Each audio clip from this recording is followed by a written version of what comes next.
This video is brought to you by patreon.com/worsttake. Get access to exclusive live streams and Discord servers, on-screen shoutouts, and early access to some videos when you join now. Help make sure that we can continue to make content like this by supporting the Patreon. Links are in the description down below.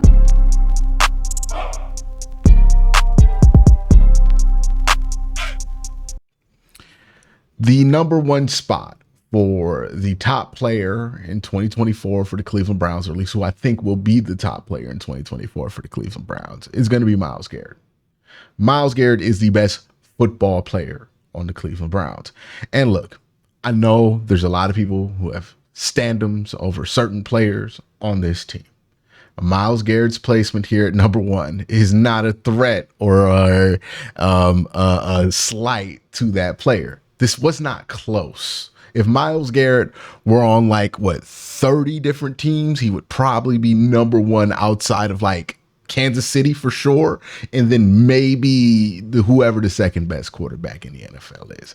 What I am saying is, even if Nick Chubb gives you a monster year, even if Deshaun Watson gives you a monster year, Myles Garrett is the best player on this team. Because no matter what you say about Nick Chubb, you still have to debate whether he's a Hall of Famer. No matter what you say about Deshaun Watson, I mean, we're not even at the point to considering him a Hall of Famer. There is no debate. Myles Garrett's going to be in the Hall of Fame. He's going to probably be first ballot if he keeps up this pace. Honestly, even if he doesn't play another down, knock on wood, doesn't play another down of football, he probably is going to be a first ballot Hall of Famer. It's 100% very likely. And that's just where Myles is. He's that caliber of a player. He's already lived up to his draft hype coming out. But if you don't believe me, listen to this compilation of former NFL players talk about Myles Garrett. I'm glad I'm retired. Nigga freak. Yeah, like him, Myles Garrett. People don't realize how big Myles Garrett is. Oh, that nigga. God. That nigga. Bro, that nigga, people don't realize he's damn near 300 pounds. Let's talk about Myles Garrett got drug tested after playing Sunday without sleeves. Did you see this fucking human? Yeah, I saw the picture. That's not Photoshop. That's real. Behind the play of Myles Garrett, I gotta say, this dude is fucking unbelievable. If I could wake up in any NFL player's body and just be them in some sort of Mike situation, I would want to be Myles Garrett. Myles Garrett, you thank your lucky stars you got Myles Garrett. Yeah. Announcers are like, if this guy could even try to block him, and then you see the captain logo on the tackle's chest, I'm like, this is the guy. This is their tackle. He cares. He gives a fuck. But he looks so silly. But it looks like he's not. He's out there doing this. He's like, I'm turning up. Myles is just running around the island in the kitchen. Best pass rusher in football. Myles Garrett, number 95, fucking best player in the NFL, in my opinion. When you ask the people who played the football, when you ask the people who pick the players who play the football, when you ask the coaches who coach the players who played the football, those guys say Myles Garrett is number one. It's not just me. It's not just some goofy in a chair. It's not just somebody in their basement saying it. This is the opinion of 70% of the people who work in the league, according to the survey done by Jeremy Schaff. This is their first place vote for best edge rusher in the NFL. It's Myles Garrett. We can have the debates about TJ Watt or whoever, Micah Parsons, even though Micah Parsons would tell you he doesn't think it's a debate. He openly admitted that Myles Garrett should have been Defensive Player of the Year last year.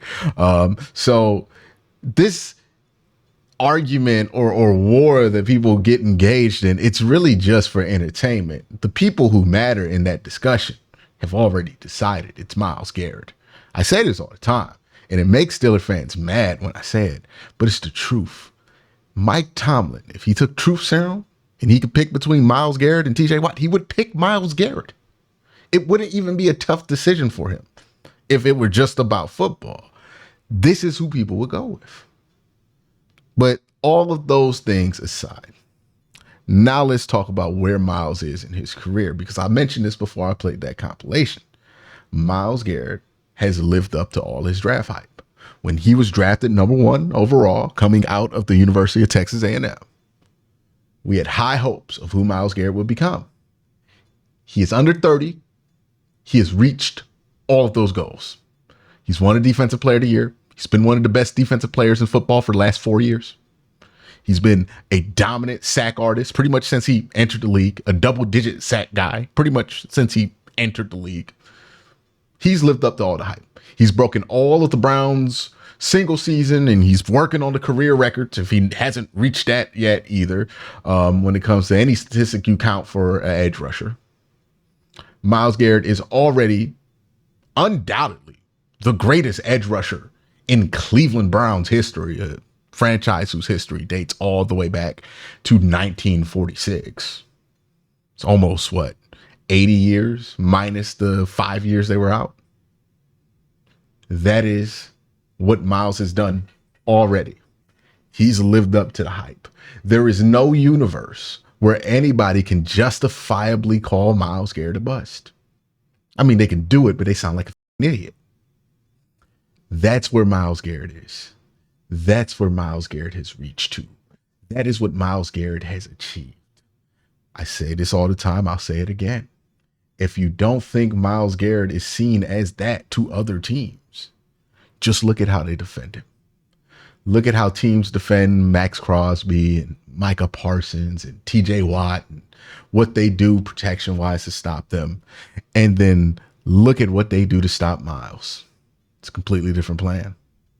It's a completely different schematic that they draw up to stop Myles Garrett. Another thing that's true about Myles Garrett is that he is the face of the Cleveland Browns. The same way that Ray Lewis is synonymous with the Baltimore Ravens to the point to where he's pretty much a walking mascot of the Baltimore Ravens, is the same way that Myles Garrett is that for this new era of the Cleveland Browns. Not the old era that was wearing those starter jerseys, whatever they were wearing from 2015 to 2018. But when you think of the modern Cleveland Browns, the franchise that is actually not a mess, the franchise that has had a head coach for a while, had a general manager for a while, you think of Myles Garrett. There are other names that come up along that, right? Nick Chubb's very popular. Nick Chubb comes up in the same way that Ed Reed comes up when you think about the Ravens, and he's nothing to be messed with. But Ray Lewis is what you think of when you think of a Baltimore Raven, in the same way that Myles Garrett is that for a Cleveland Brown. Like, think about how sick you would have felt if Ray Lewis showed up in like a Steeler jersey. Now imagine if Myles Garrett ever wore a different jersey than the Cleveland Browns. Like, that is such a disturbing image. So disturbing that some of you have already probably hit the comment section to talk about how disturbing that imagery would be. Myles Garrett has lived up to the hype. Myles Garrett has lived up to everything you could have expected out of him coming out of Texas A&M. Now the question is, how much further does he go with that, right? He's already at a point where he's not really compared to his contemporaries. He has gotten out of that. He won Defensive Player of the Year. It's at the point to where people say, hey, he is the best edge rusher in football. Again, people have their debates, but the people who matter have made this decision. Now, for Myles Garrett, it's about competing with not your contemporaries, but other Hall of Fame players. Like, the ideal of Myles Garrett getting into the Hall of Fame is a pretty solid one. Myles Garrett is going to have a bust in Canton, Ohio one day. That's not what the debate is about. The debate is about now for Myles Garrett. Where does your bust sit in NFL history? Is it up there with Reggie White and Lawrence Taylor? Is it with other guys who dominated their era and were really good, but not really considered in that all-time great conversation like a Julius Peppers or Dwight Freeney, like really good edge rushers, but not necessarily like that tier? That's for Myles Garrett to decide. That's going to be what the next 5 years of his career is going to be about. It's going to be about where he sits in the all-time conversation, because right now we know if we're just doing this based on what gets you into the Hall of Fame, which is being the best of your generation, Myles is in, and he's in first ballot. Now the question is how much further he can go. But before we get into that, let's look at the film for Myles Garrett and talk about what makes him special right now. Let's look at this Myles Garrett tape here. We're just going to look at 4 plays. I believe these are from the beginning of the season. So you have Myles in here. He's kind of in between the tight end and the tackle. And this is just the strength of Myles Garrett, right? We talk a lot about the speed, the athleticism, the bend of Myles Garrett, but also the strength of Myles Garrett is insane here. Look, that's shrugging off Trent Williams, like shrugged him off. And then even more impressive here is the ability to shrug off a 320-pound man while moving one direction. And then once you shrug him off, to plant and then go across your momentum field.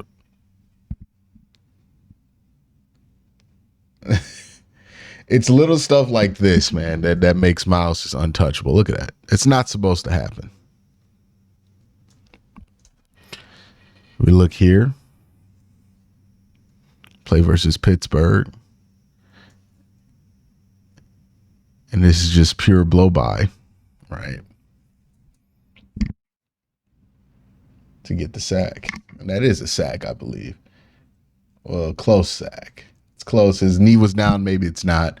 And maybe this counts as a sack. Maybe it doesn't. It's again why I don't really pay too much mind to traditional statistics when it comes to individual players on the defensive side.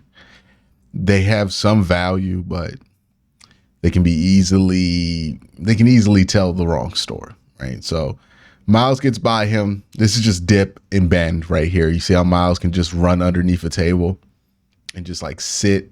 Look at that. Look, he's still running there. Look how low he is to the ground. He's 6'5". Look how low he is to the ground. And look how he's still able to run. It's incredible stuff here. Jeez, what happened at the end of that play? A-Walk just took him down. That was a DDT. Here's Myles in the middle over to A. Ugh, filthy. Oh my goodness, filthy. I don't know what you do with that. Like, how do you stop that? How do you stop that? Yeah, it's just absolutely filthy. Almost those interception to Sione Takitaki because of it. But like, seriously, if you've ever played center in your life, look at this and tell me what you would do. I'm gonna put it in slow motion so you actually see what goes down. Just Euro. Because what he does here is he flashes as he's taking your right side and then immediately just able to just long step right past you. That's impossible to block. I mean, like the idea of having Myles Garrett as a center on a two-way go is terrifying enough. But then when he's like a cat. It's like a Derrick Rose. It's like a Derrick Rose Euro step back in the day, right? It's just quick. Look at that. And he's almost 300 pounds. I know they have him listed at like 260, 270. He's almost 300. Here is the last play we'll be looking at of Myles. And keep in mind, this is when he had a hurt shoulder in this game. Just able to absorb contact, elite body control. He's one of the best defensive players in all of football, if not the best defensive player in all of football. Look at that. He just absorbs a grown man and then he's able to just jump, do whatever he wants. He makes a lot of different plays. He's able to just win with pure strength, right? And then has the immaculate balance and athletic ability to recover from using that strength. He's able to win with athleticism and bend. He's able to win with just elite quickness that nobody has. Boom. And then, even if he doesn't get to you, he has incredible length and football IQ. That is the best defensive player in all of football. That is Myles Garrett. Back to the video. Myles Garrett will always be remembered for being the perfect build for an edge rusher. I think that is something that will always be tied to him. I think people will always associate him with the best way you can look. Like if anybody's coming out the combine or out the draft and people are talking about, oh man, this is one of the best edge prospects, they are forever going to be compared to Myles Garrett. Like that is the bar when it comes to athletic ability. But Myles Garrett's legacy should be more than just his athletic ability, should be more than comments about how freakishly athletic he is.